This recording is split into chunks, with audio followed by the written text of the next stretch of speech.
Welcome back, ladies and gentlemen, to another fantastic episode of the Convergence Enigma with Josh and Stefan.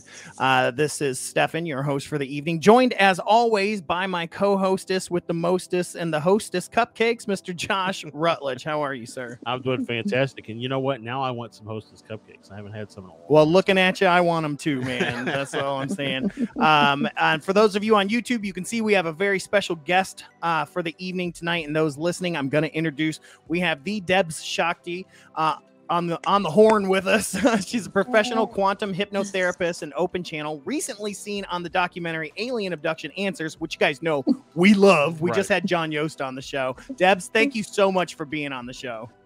Thank you, Stefan. It's my honor to be here and my great delight. And especially to follow John's interview. That's really fun. So yeah, well, you get to say the things that he couldn't, I guess. Yeah. Yep. Enticing. Moment of silence for John Yost. No, he's still here. He's still with us. He's still with us. But he might be up there. Who knows where he is at this point. So what I'm going to do, I'm going to kick this off right off the bat, Debz. Okay, good. And we talked a little bit about this with John, but I really want to hit it with you because I had not heard this term until I saw the documentary, but quantum hypnotherapy. Could you give us just a little snippet of what that is, how you got into it, and how is it different than regular hypnotherapy? Okay, well, I started out in regular, what you would call clinical hypnosis, hypnotherapy, a bazillion years ago. And through my work at the clinical psychology PhD program at the local university. But I had been interested in it far longer than that. It was, I got into it by being a yogi and meditating at a very young age. And I realized that these things have overlap. Like there is a brainwave state basically that you get into. So I kind of fell into that job, and it was really interesting because I got to learn from some of the best people on the planet at the time in that field. And so I learned the ropes of conventional hypnosis, what you are probably most people are recognize as the therapy, where you get a person into a relaxed state and then regress them back to a certain point in their life and ask them questions, because the brain or the consciousness, I should say, records everything that you experience as a human being, even the things you don't notice.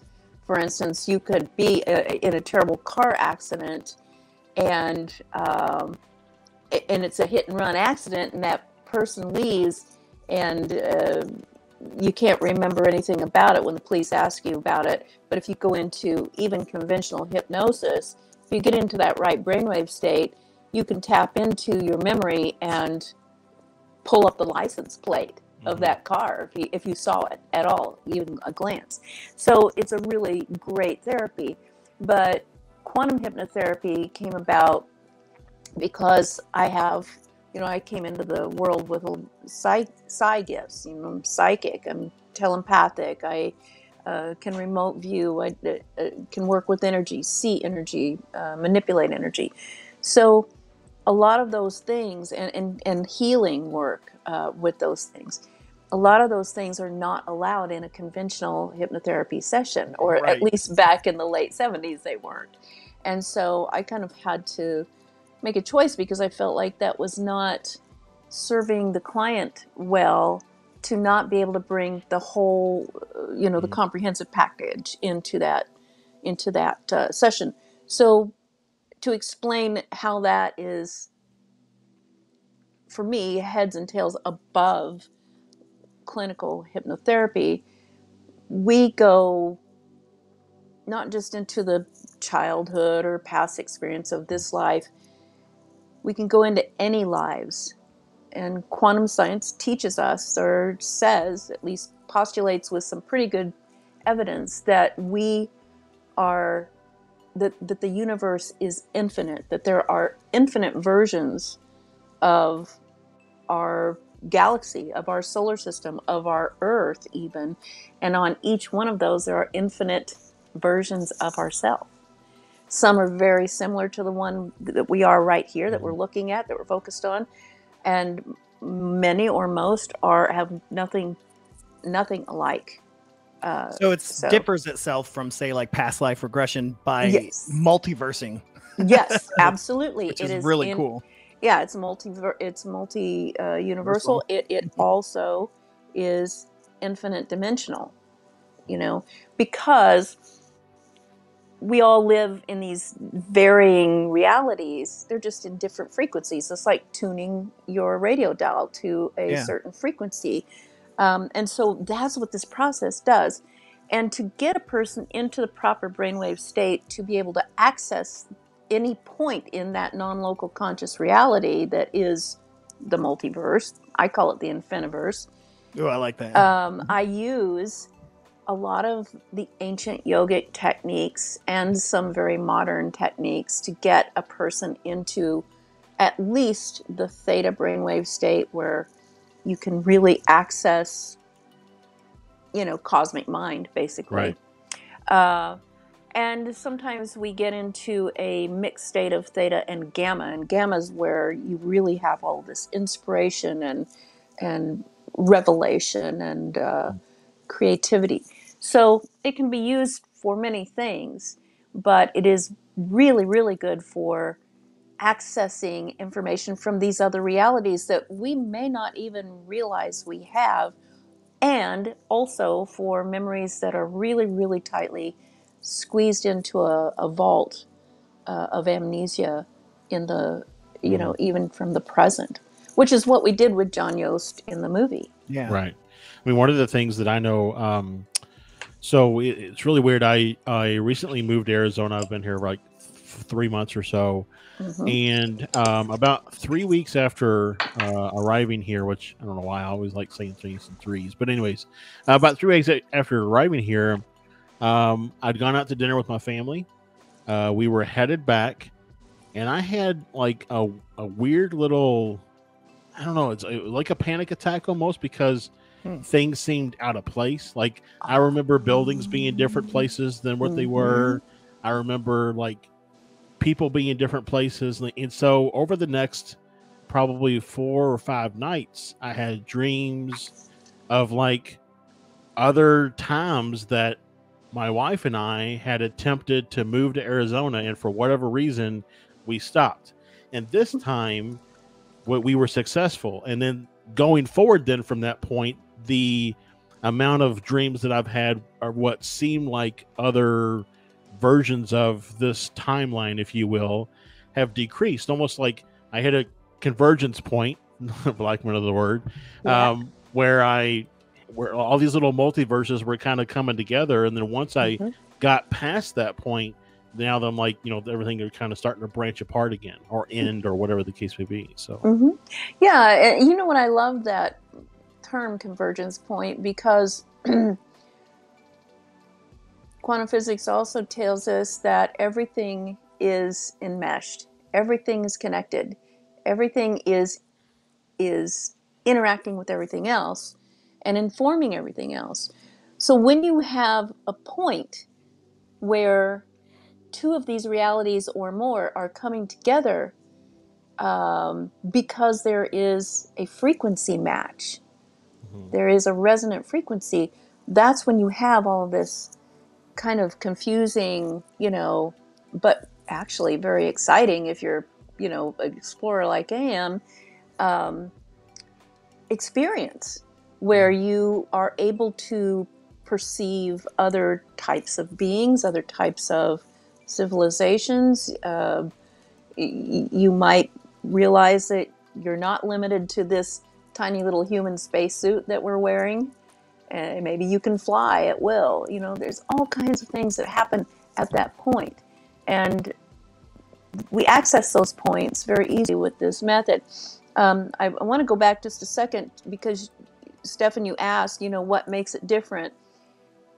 To get people in that brainwave state, when people come to me for this therapy, I give them some homework that they have to do before the session.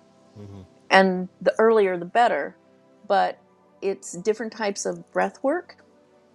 And sound technology, making a sound or certain sounds with your voice to bring, and a little bit of movement and some meditation to bring about a coherence in all of your cells, in your cellular physical body, vibrating everything at the same frequency. And when you do that, and then you do a certain technique where you are pressurizing the energy in your body to get it to go up and start to vibrate the little tiny crystals that are very significant in the pineal gland here at the top of the brain.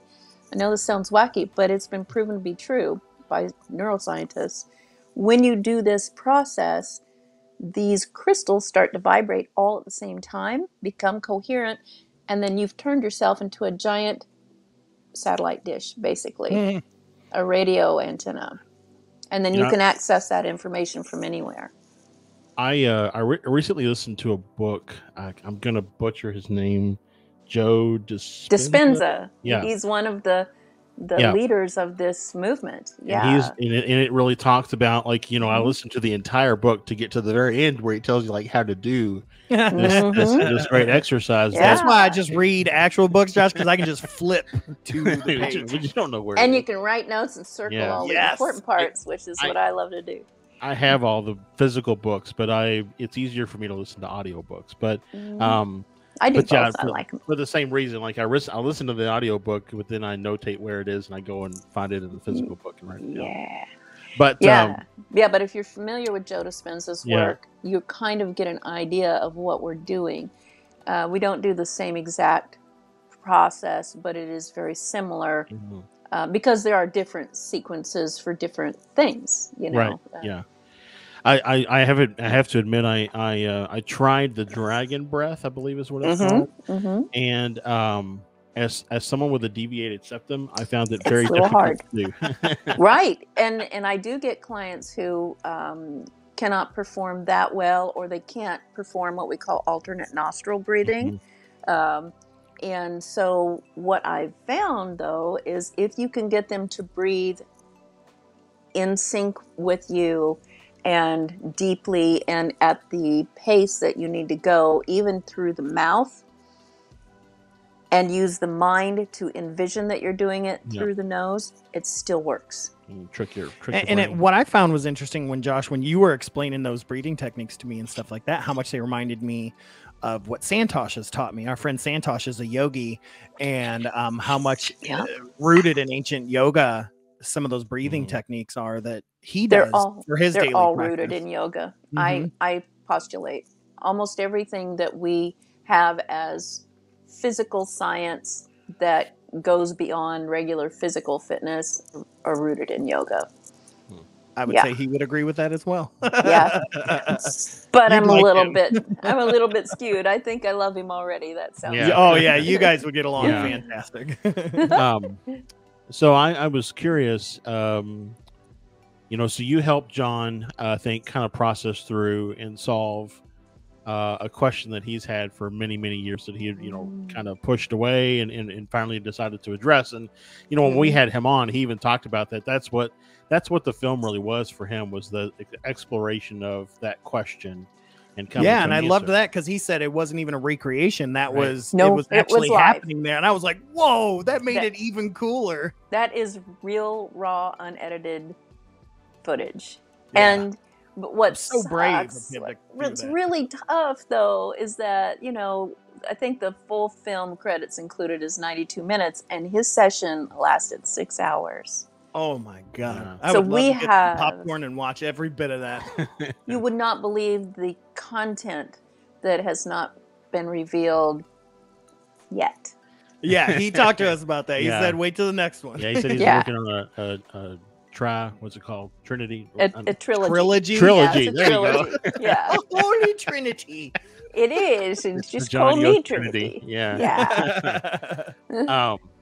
So we when we talked about it with John, and I think in the film what we saw, you spoke about, like you were talking to John, and then all of a sudden you said, "I would like to talk to John's higher self." Yes.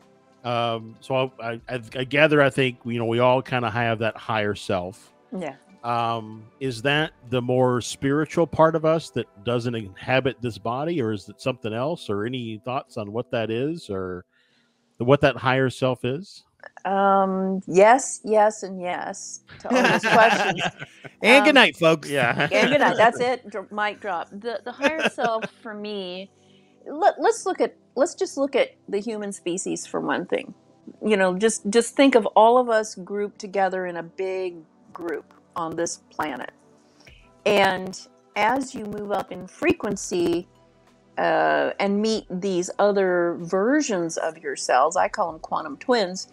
As you meet them, you start to realize the higher up that you go in frequency, the more evolved they are, the more enlightened they are. And it's almost like an inverted funnel. Like, here's humanity, and then suddenly you're moving up in frequency, and it starts to compress. It's because you start to have coherent frequencies with these other people who are also part of you. Yeah. They're all you. And so the higher up in frequency you go, the more the funnel starts to compress until you get to a singularity at the top. If you just to use, direction, let's say the top is the singularity, or what you would call source, or what some people call God, or the divine, or the cosmic mind, or the big kahuna, or whatever you want to call it. That is, all of this is you, but that higher self is kind of the one that holds all of the knowledge in one place. It's like, some people call it the Akashic record. So right. The higher self, in John's case, it was just, it was that form of him that was very authoritative, but super wise, and was able to speak out what he needed to hear in such a way that he could accept it. And that's what I love about this therapy, because, you guys probably know this. I channel all the time. I channel beings, and often I channel a group called the Star Teachers, who are, again, more highly evolved versions of us. They say they're us from the future, if you will, because there is no future, but it's all happening at once forever. But so I can sit there and talk to John and channel what information he needed, and it's going to be the same. However, it's much more effective to hear it coming out of your own freaking mouth. Yeah. When you didn't expect any of that information, you don't have any conceptualization of what that information would be. So that's the power of this therapy, is that, we record this, and often people think they remember what they said during it, but it's only a snippet. It's like a dream that starts to weave its way off as you wake up, right? But when you see that recording and you hear yourself speaking all of this intelligence and stuff that you have no idea that you knew, it's kind of undeniable that it's probably the truth. So something that I struggle with a lot, and honestly, my wife struggles with when I tell her the things that I have happened to me, is she says, well, you have a really active imagination. How do you know you're not just making this stuff up? Okay. This is what she's talking to me, and this is my own thought, when I'm thinking about it. So, I, like the poster says, I want to believe, and I've come a long way in that believing mechanism, if you will. But that doubt in the back of my mind is that I have an active imagination, and what if I'm just making this stuff up? And again, the answer is yes, you do. And that's why you should trust it. Because if you can imagine something, Josh, you've already created it on one of those frequencies, or many of those frequencies. Really, all you're doing when you engage your imagination is you're tuning into one of those frequencies and drawing in information that's pertinent to what it is you want to do or learn or solve. So if you feel like you have a really active imagination, I say awesome, because half the battle is fought already. Yeah. And it's all true. I don't care if you think you can imagine the scariest, most awful monster that sci-fi has never been able to depict in a movie. If you have imagined that, you created it because you're the creator. That's a little secret. You created it, or at least you are able to pull that information to know that that is out there somewhere. And likewise, you know, angels, fairies, other dimensional civilizations that only you can see in your mind. That's why we have a creative mind. It is our tuning apparatus, basically. Well, you know, I've thought about for a long time that, you know, like the fairy world or the elf world or other things that that we don't see on a regular basis. But you look back in literature and the way that they were talked about in past, you know, the 1600s and before, if for some reason we've closed ourselves off as humanity to be able to see and interact with these realms, whereas a previous version of ourselves, you know, were more open to it. Oh, yes. Yeah. And what's really cool is, and what we're hoping to, maybe I'm giving away too much here, but what we're hoping to show people is that, or postulate for people as a thought puzzle, is all of these things, ghosts, spirits, demons, ETs, fairies, dragons, all of that are just different versions of the same consciousness, just like we are. And so what's interesting, you know, Whitley Strieber, who's in our film, thank you so much, Whitley, for being there and being such a big part of the film. Whitley Strieber, and one of my great teachers that I love, Graham Hancock, who has written many books about lost civilizations and ETs, kind of the ancient astronaut theory kind of stuff. He's a great guy, and in one of his books called Visionary, he brings this up in great depth. He's a huge scholar, so there's probably 300 pages on just how ancient people believed in, you know, the gods, or medieval people believed in fairies, or elves or gnomes, and all of this. And really what we now are starting to see is that they're all the same thing, but they're being translated by virtue of what you have in your surrounding, in your culture at that time, you know. So it's just different labels for kind of the same thing, right? And when you think about that, that kind of thought process, that they are all maybe the same thing appearing to us as different realities, it seems interesting that there was a spike in saucer-shaped craft after the Day the Earth Stood Still and movies like it were released on film. And it's almost like our consciousness said, this is now the form, you know, you chose the form of the destroyer. Yep. Exactly. Ghostbusters. Yeah. Yeah. There is you know, only two. Right. And something else I was thinking about that I learned too is I'm pagan myself, Wiccan, and you know, I believe in the power of the moon. And something interesting I learned years ago was how every year the moon moves further and further away from the Earth.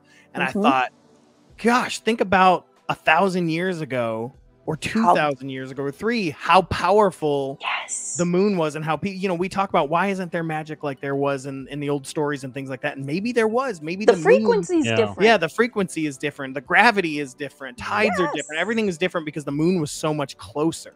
Yeah, I mean, listen, it affects.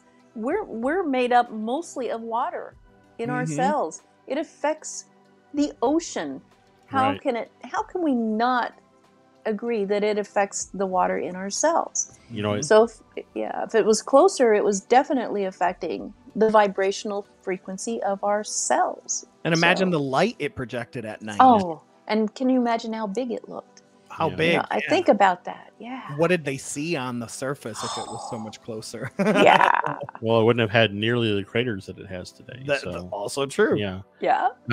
But one of the things that, also to make another Ghostbusters reference, and since you brought up water, in Ghostbusters 2, you remember they collect some slime and they start doing experiments with it, and it starts reacting like when they play rock and roll. Yes. It reacts poorly when they play classical or upbeat music. It reacts, well. Yeah, they're doing the And, Dr. Emoto stuff on it. Right. Yeah. Exactly. So Ray, you're knowing- not sleeping with it, are you? It's Always Ray. Always Ray. So, but thinking along the same line, I mean, that's right. The water senses emotion and reacts to things. And to your point, we're made up of water. The earth is made up of water. And it just really makes me wonder if, that's maybe I don't know when that film from Emoto came out, but maybe there was some cross-pollination, if you will, of ideas between what the movie was presenting versus what thoughts were. Right. His book came out just about the same time. So I imagine, or, a year or two before, but he'd been doing research on it for several my decades. first experience was What the Bleep Do We Know? That's where I first saw him. Big gateway. I've been trying to get Josh to watch it. Dude, you need to watch it. It's a little dated, but it is the gateway drug to this information that we're talking about. It truly is. It truly is. But yeah, they were definitely taking a page from Dr. Emoto's book in that movie. And that's what I love. We have, again, it proves to me how connected we all are in consciousness. There is a consciousness grid around this planet. You can't see it, but I'm not saying we're a hive mind because we're all individuated, but we are all connected to this network. And so, when someone like Dr. Emoto writes this book, it's a little popular and everything, but suddenly everyone is talking about how water is affected by energy. When one person sees a flying saucer, everybody starts seeing a flying saucer. That kind of thing. So it's not just because everybody wants to be like everybody, be the cool kids club. It's because it's really happening. It's like the 100th monkey theory, if you're familiar with that, where they taught a few monkeys how to wash bananas before they ate them on a little secluded island. And after a while, even the baby monkeys who were being born on that island who had never eaten bananas, the first time they were given a banana, they went to the river and washed the banana. But even more importantly, monkeys on other islands all over the world started washing their bananas. So there's this critical mass, there's a formula, and it's called the 100th monkey formula. But when a certain amount of people, animals, whatever, beings learn something new or discover something, have a revelation, if more than one, I think it's 0.100th of 1%. I may be wrong because I've been up a long time today, but it's either 1% or 0.1% of the whole population of the species learns this thing, then suddenly they all know it. It's like osmosis. It just happens. So I feel like it's probably 1%, and the reason I say that is because that is seems to be Dr. Stephen Greer's new thing that it is. That's starting right. a couple of years ago, is he wants to get 1% of the population meditating to meditate, right? Because that'll raise the entire population. Yeah, it will, and so actually, the Star Teachers said we did hit that critical point about 2 years ago, and that's why you're seeing so much accelerating now. What people don't understand is when something accelerates in our species, in our culture, on our planet, everything accelerates. It's not just one thing. So they're saying, well, if we're becoming enlightened here really quickly, then why is there so much war and strife and greed and all that? And it's because it's all accelerating. But what's good about that is it's so much more it's so in your face that it cannot be denied anymore. And so it's, it behooves us to take care of it so that we can keep moving forward. But yeah. So if we're kind of barreling towards enlightenment, right? And it's something I think Einstein said. When your technology outgrows your humanity, you're doomed for failure. It's this paraphrase, right? Mm-hmm. Yeah. But and I've also heard someone say recently that the next evolutionary step for humanity is a spiritual evolution and not necessarily a physical evolution. Yes. So it sounds like we're heading in that direction. Mm-hmm. Part of me is excited to see where that takes us, but part of me also knows that so many of these things throughout history have taken a long time. Of course. And so, well, relatively speaking. Right. Right. Yeah, exactly. But it makes me also like nervous or sad that I won't actually see any of these changes in my lifetime. But will my kids see them, or will their kids see them? So it's just interesting to think about. I have it on pretty good authority that you are going to see it. They say this incarnation, this particular point in the human development species in this particular frequency is the one where we kind of jump over the threshold. And not everybody does, because some people aren't finished with this particular experiment here, this little science lab. So some of them will stay behind and still experience, what happens if we do start a nuclear war or whatever. But it's not for the greatest part anyway. They're saying, or we're saying to ourselves, no, you're just going to focus on a higher frequency. And it's not, and that's the thing I want to say too, is that we don't actually move into other frequencies. We merely train our focus to another frequency. They're all happening all at once, forever, all the time. And I tell people it's like being in a giant coliseum full of monitors that are attached to DVD players, and each one is playing a different movie. Some are very similar, but they're all different, and they're all on pause except for one. And the one that's not on pause is the reality that you're focused on right now. Doesn't mean those other realities don't exist. It just means they're on pause, i.e. they are a probability in quantum physics speak. So let's say you just decide, I really don't like this movie that much, and I think I want to explore something else. So you look at this one way over here in the top right-hand corner of the Coliseum. You just hit the remote control, hit pause on this one, you hit play on that one. Suddenly this reality becomes a probability. It doesn't mean that everybody in that movie, i.e. that life, that reality, died or evaporated or don't exist anymore. They are just existing in their own realm, but your focus is over here, so it is irrelevant to you at this point. So that's yeah. So if I can shift gears a little bit, so what are your thoughts on ley lines and how they fit into how we experience things? Sure. Ley lines, to me, are the nervous system of the planet. Okay?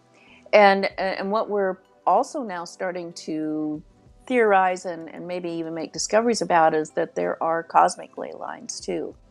So, everything is a fractal of the great hologram of creation. So you can look at, the veins on a leaf and look at a picture of your own nervous system, and it looks the same. If you were to be able to photograph the ley lines of the planet from outer space, it would look probably a lot like that. It also might look, which also looks like the mycelium network under the soil that covers the whole planet. That's the planet's physical internet. Before we invented the internet, the plants and the soil on our planet have lived for eons, probably since the beginning of the planet, with that internet. It's a World Wide Web. But the ley lines are also like old-fashioned telegraph lines. They are a carrier wave for information and energy. So, one of my big bucket list things in my life, which I haven't done yet, but I promise I'm going to do it, is to walk the Camino de Santiago. And I don't know if you know what that is, but it's like for hundreds of years, there's been a pilgrimage path from France, Saint Jean Pied de Port in France, over the Pyrenees Mountains and all the way across Spain to this cathedral at the edge of Spain called the Cathedral St. James, which, for Catholics, it supposedly holds the bones of St. James. That's where he was finally interred. Well, so for hundreds of years, Catholics did this, but what we found is that for hundreds, maybe thousands of years, other civilizations walked that same path for spiritual reasons, and it is because there are specific, really powerful ley lines that go. If you look at that path, and there have been energy workers, there have been people literally measuring the frequency of energy along that path, and it's 500 kilometers, by the way. So. It's pronounced along that trail. It's off the charts. The Schumann resonance is of the Earth is much higher on that path. So people have always walked that trail because they're receiving downloads, or they're getting energy, or they're becoming healed, or they're having revelations. But again, just like translating what other beings are from what like fairies or ghosts or whatever, the ley line, the path, gets translated by whatever culture you come from. So I just want to go and experience. I want to feel the energy of that path. Yeah. And I just want to walk a 500-kilometer thing and say I did it over the Great Pyrenees. You did it, so, right. Yeah. I have a similar one, which is that Buddhist temple that's on top of the mountain. It's like the Temple of 1,000 Steps or whatever. Yes. I can't remember the exact name of it, but that's on my bucket list to do. Yeah. There are many megalithic sites I'd love to go see, or very highly spiritual or metaphysical sites I'd love to see. Machu Picchu for sure. Yeah. Golly. Let's go right now. Yeah, let's take a helicopter in. That'd be fun. Yeah. Which, by the way, is a site. It's one of the biggest UFO hotspots in the world. Is Peru, especially around Machu Picchu. So, well, I mean, there's all the that's where all the glyphs that are in the desert and stuff in Peru. Yeah, the Nazca lines. The Nazca lines. Yeah. A question I was going to ask you earlier is about dreams, and Awesome. About whether or not they are reflections of the Infiniverse, because it's odd that, because I was talking about this today. So of course there's our synchronicity for the day. Yeah. I was sharing this story about how years ago I had a dream that lasted a year. It was overnight, but my dream lasted a year. It was, I lived a year in a night. I remember going to sleep, waking up, eating breakfast, going to school. I met this girl, had an entire relationship.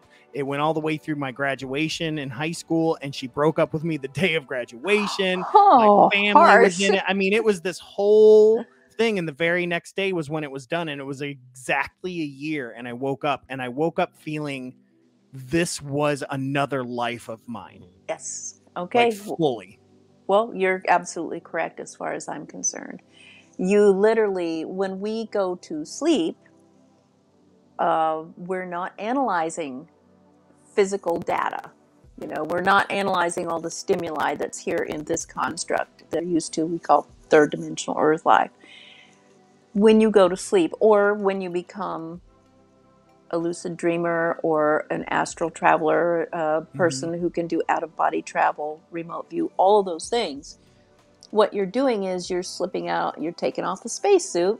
It's still on autopilot, it's still working, but your consciousness is traveling and looking at other of your realities. And it's significant that you bring that one up, because I call that compressed time. And I've experienced that. I've actually experienced that in the waking state here, in the physical state. But compressed time is very significant proof that you traveled to one of your other realities and lived there. Again, this one got put on pause. It was a probability while your body was sleeping. And the time difference is part of the theory of relativity. That's all there is to it. You know, you traveled at the speed, not at the speed of life, Stefan, but the speed of consciousness. Yeah. I mean, I remember having dreams and everything. Like it was. I have no doubt. It was insane. That's awesome. Yeah. That's awesome. Congratulations. That's really cool. Yep. It's something I've hung on to for many years, like just thinking about that. And that's the other thing. When you have a dream that never goes away, that just keeps niggling at you, I call that a love letter from your higher self to your physical conscious mind, that there's information to be had, that there's something pertinent that needs to be explored.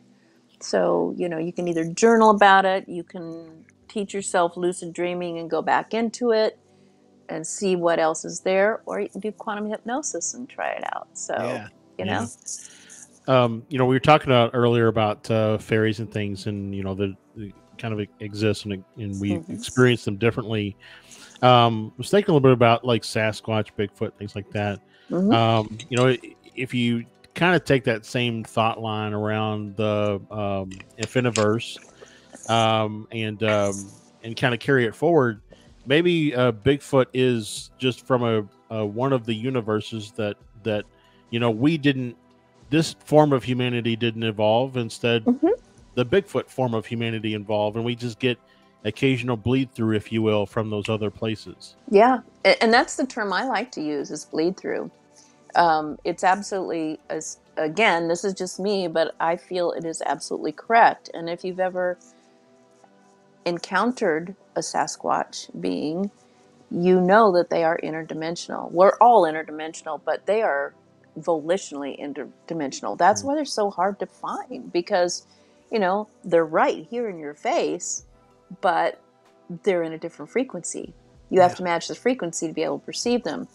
But I do believe they are a different, very closely related form of the human being. Just a different branch. Yeah.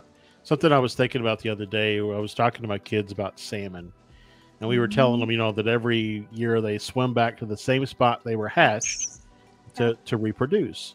And it really got me thinking, what if there are beings that dimensionally travel to our plane for some reason like that? Like there's either for procreation, or for ritual, or for you know, ceremony, or whatever the case may be. And so there are periods of time where we see we have more experiences, because those are around times that, for whatever reason, they're traveling more to our plane of existence for some reason. Well, maybe because all of the variables are in perfect alignment for that. You know, like, you know, you live by the moon, Stefan, so you know that there are certain times of the year, even certain times of the month, when the veil is thin too. When the veil is thin, and you literally have an easier way to connect, or when there's more magic power, you know, if you want to call that technology magic. In fact, all technology is considered magic until it becomes the culture's technology. Yep. You know? But I agree with you 100% on that. I really do. Very thoughtful. Yeah. You're a good boy, Josh. Oh, thank you. Good boy. Good boy. Oh, my leg's bouncing. Hold on. That's called the blibula, by the way. You know when you scratch a dog and it does that? Yeah. That's its blibula. Blibula. There's actually a term for that. Blibula. Interesting. One of the weird little pieces of trivia that floats around my head for no reason. Oh, we all have it. I think we've got the perfect pub trivia team then right here. I'm ready. Also, just, you know, in one of the universes, there's Blobula, where Blob is Dracula. They're the same. Wow. Ooh, that would be an interesting sci-fi movie, actually. You would Think about that. You would just take the whole person in, suck out their blood, and spit them back out. I mean, that's pretty much what the Blob already does. That's what the Blob does, but but with a better accent and with better clothing. Yeah. So, how would he got a good aristocratic Southern Georgian accent? Right. Yes. Where would he keep his cape? I don't know. That would be something to think about. I don't know. So, I just wanted to jump in one more time and talk a little bit about ley lines, because I recently found out that I live a mile from a ley line that passes through my area. Oh, yes. And in the process of looking, I found that Stefan also lives close to a ley line. And it also, I find it interesting that I had my kind of, multiverse panic attack, if you will, near my house, which is, again, really close to a ley line. So just wonder if there's a reason why there's just seemingly an uptick in activity that happens at my house, that happens to us. Mm-hmm. And, if it's any correspondence with being, or any correlation with being next to a ley line, so close to a ley line. So I believe it can be. I think it can be an amplifier for whatever is going on in your life anyway. Just like, people go to special places that are considered a vortex. That's an amplified energy place. I believe ley lines are also. But it's like getting close to an electrical wire. You can burn yourself out, or you can use it if you are properly grounded, and you can use it to do some really cool things. So, what's interesting is that they've always been here, and they always have been very powerful. But again, we haven't, for the most part, perceived them, other than the few who are a little bit more elevated in their progress until now. But again, that 100th monkey effect is taking hold. So humanity is starting to perceive more.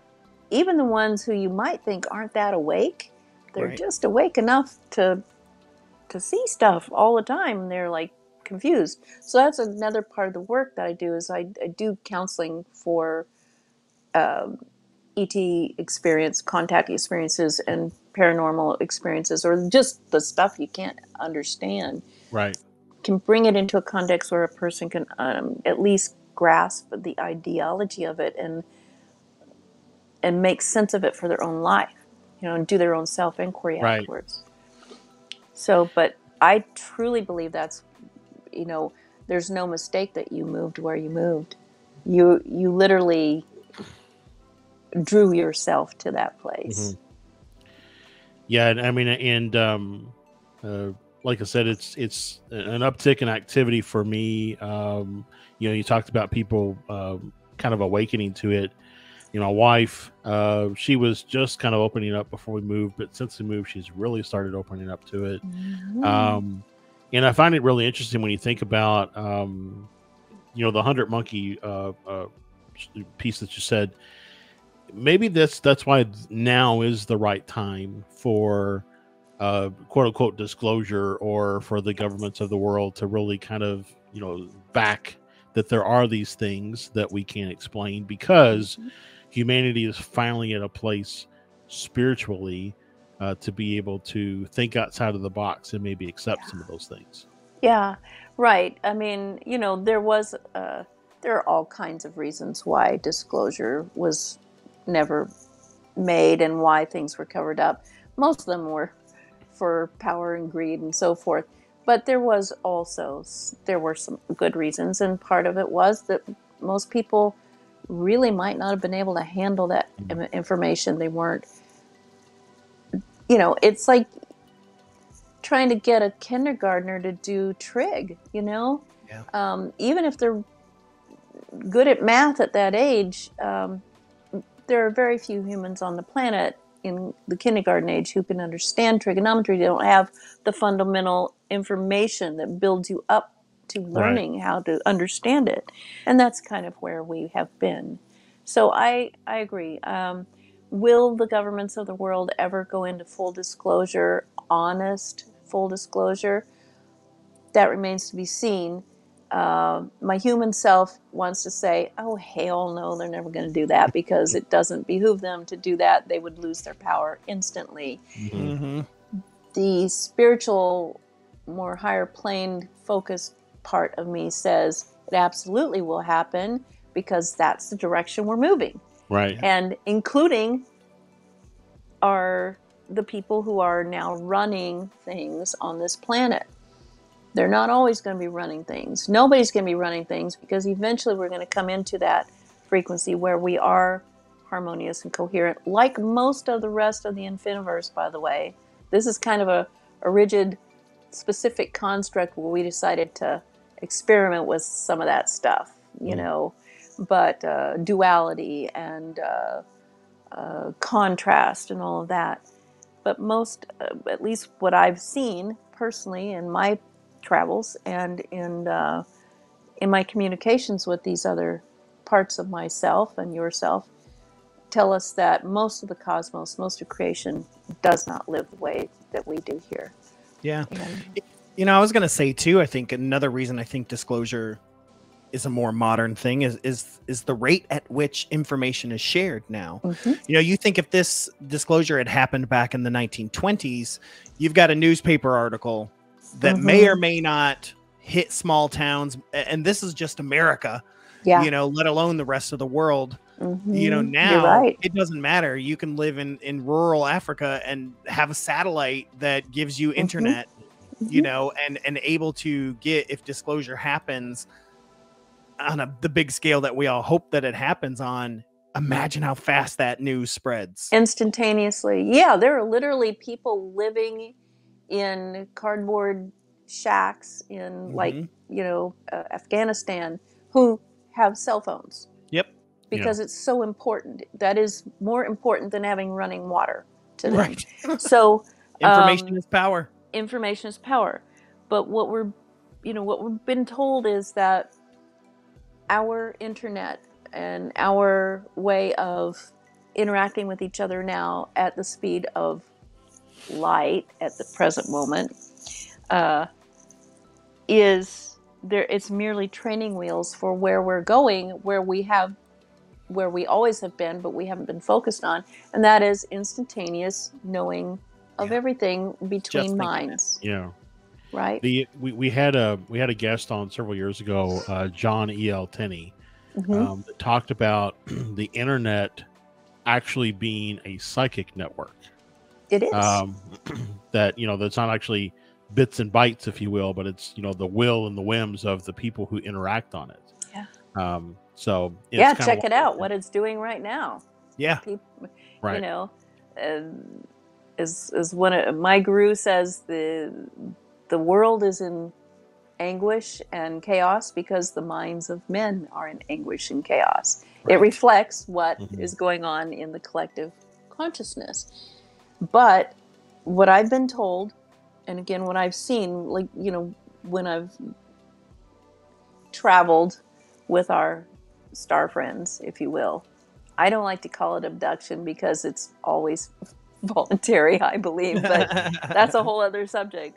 But when I have traveled, especially as a child, to what Whitley termed the secret school, you know, where children are abducted, they go to these places and they're shown screens, and usually they're being shown what could happen to the planet and to humanity if you don't take care of it. I experienced that as a child all the time.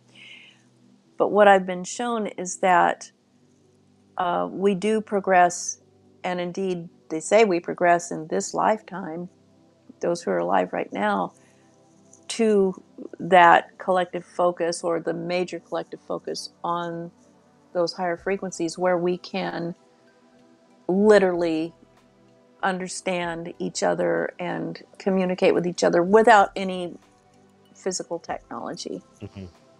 We can do that now. I mean, I can do that with you guys right now, but for the most part, most human beings don't realize that they can do it yet. Right. But it's so close. And when that happens, you won't need a government to disclose anything, because the government won't exist anymore. Well, and we've also talked about how most belief in whatever it is really a personal experience driven thing, right? So It is. even if the government were to say, "Yep, you know, we've been visited by aliens. Here's a contract you signed with them," you know, most people Yeah. wouldn't really believe it still because they haven't had their own The experience. direct experience is the best teacher. And and actually, you know, you speak about belief, and belief is nothing more than something that you continuously agree to be focused on. Mhm. It's an agreement between two or more people, and you just keep thinking the same thought over and over again. That's something that Joe Dispenza says a lot. Right. Talks about what belief is. Belief isn't something written in stone. It's it's an agreement. That's all it is. Right. Yep. So. And I think that's a good place to kind of wrap things up. We're getting towards the end of our time, and I like ending on a sweet quote. So that worked out really, really well. Cool. But Debz, we wanted to give you an opportunity to kind of share your information or plug anything that you're wanting to plug. That way our listeners know where they can find you and interact with you. Cool. Awesome. Well, thank you guys so much again. It's been delightful, and I'm sad that it's over already. I know, it goes quick when it's good. It does. It absolutely does. There's that compressed time again. Yeah. But people can find me at my website, debzshakti.com, DEBZSHAKTI.com. And there's a media section on there where you can access almost every thing I've ever done, video-wise or audio-wise, including interviews like these. Eventually this will go on there, and or a link to it. And then there are tons of free content on there about how to work with energy, dream science, remote viewing, you know, channeling, telepathic stuff, and of course a lot of the ET stuff, the interdimensional stuff, and yeah, and on the website they can find out how to schedule appointments with me. I do private appointments. I do group. I do online stuff all the time for the world. I've had online groups as large as almost 10,000 on Zoom. Wow. Yeah, so it's been fun to have those big groups, or speak at conferences or whatever. And you can get updates about the film that we have out, Alien Abduction Answers, and maybe some cool stuff coming up once we get rolling. The Trinity we spoke The about. Trinity, yeah. We definitely have to agree. Josh and I have both been lucky enough to have sessions with you, and we highly recommend you. It was thank you, phenomenal. Thank you guys. You being on the show was just an honor. So thank you so much, Debz Shakti, for being on the show. So much. Thank you. You are welcome anytime. Oh, thank you, Stefan and Josh. Thank you so much. And I do want to say, too, on the website, there's one thing I left off. I'm getting ready to do one or more retreats all over the place. And so that's a good place to check out the calendar and see where these retreats are. There are consciousness retreats, there are contact retreats, CE5 trainings, awesome. All kinds of stuff, yoga retreats. You name it. It's going to be happening. If you like it, check it out. Come do one in Arizona. Yes. Come to us. I would so love to do that. I would, and perhaps we should talk about that. We shall. Yes. Again, thank you so much. And thank you guys so much for tuning in to the Convergence Enigma with Josh and Stefan. Just a reminder, if you're listening to the podcast, you can also check out the video version on our YouTube channel, youtube.com/Fearscape Media. And if you're watching it on YouTube and you want to listen to it while you're driving, you can go to the convergenceenigma.com and check out the podcast version there. Thanks again. This has been Stefan saying goodbye and saying keep your eyes on the skies. And this has been Josh. The truth is now. And remember, folks, keep questioning, keep searching. Good night, everybody. Good night. Thank you.